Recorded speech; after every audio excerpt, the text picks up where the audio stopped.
My name is Danielle Sanders. I'm 17 years old. I live in Pelham, Alabama, and I attend Pelham High School.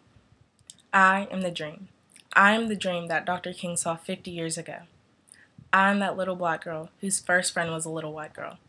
I am the student in class who is known not by the color of my skin, but by the content of my character.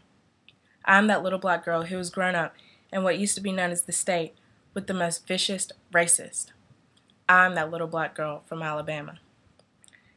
Because of Dr. King's ideals of freedom and equality, I have grown up in a different time, a time where freedom is not only a word on a slip of paper, but a word with actual meaning. A time different from where people of a complexion such as mine were not given the same liberties and rights, yet where one of us is now leading this great country. Because of the honorable fights fought by those before us, we are already born with the freedoms and rights that so many died and fought for. It must be us who continues to protect these rights through our own education, our own government, and our own acknowledgement of how far we have come and how far we have to go. The time is now. Education. It is education that has taught us about freedom. It is education that has given us self-confidence, and it is education that Dr. Martin Luther King fought for you and me to have. It is through education that we are able to empower ourselves in order to fulfill our purpose in life. We all have the freedom to become lawyers, doctors, teachers, and politicians. It is education that gives young people a larger view of themselves, and it is education that will push us out into the world so that we may have more leaders, speakers, and icons such as Dr. Martin Luther King and Gandhi, and those who provided so much knowledge before us. Dr. King once posed the question, how long will it take? How long will it take for the riots to cease, for the shootings to stop, and for the injustices to be addressed? There is still work to be done 50 years later. It is time to wake up. Once and for all, we must reject revenge, reject hatred, and reject aggression.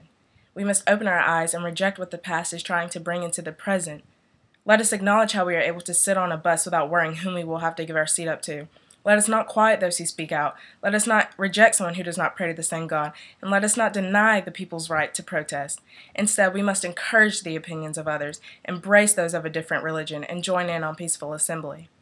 It is proven just as Thich Nhat Hanh said, freedom is not given to us by anyone. We have to cultivate it ourselves. It is a daily practice. And as the old saying goes, practice makes perfect. It is our civic duty to protect and defend our freedom. Doing so means encouraging young people to fulfill their responsibility to vote for a leader who encompasses the morals and values that will be bestowed upon this great nation in which we live in, so that we can one day watch the president we voted for lead this nation, and that we as people can say we have fulfilled our freedom. So that maybe one day, after becoming registered voters, we are able to serve on a jury to determine cases like that of Trayvon Martin, to determine whether or not a civil right was violated.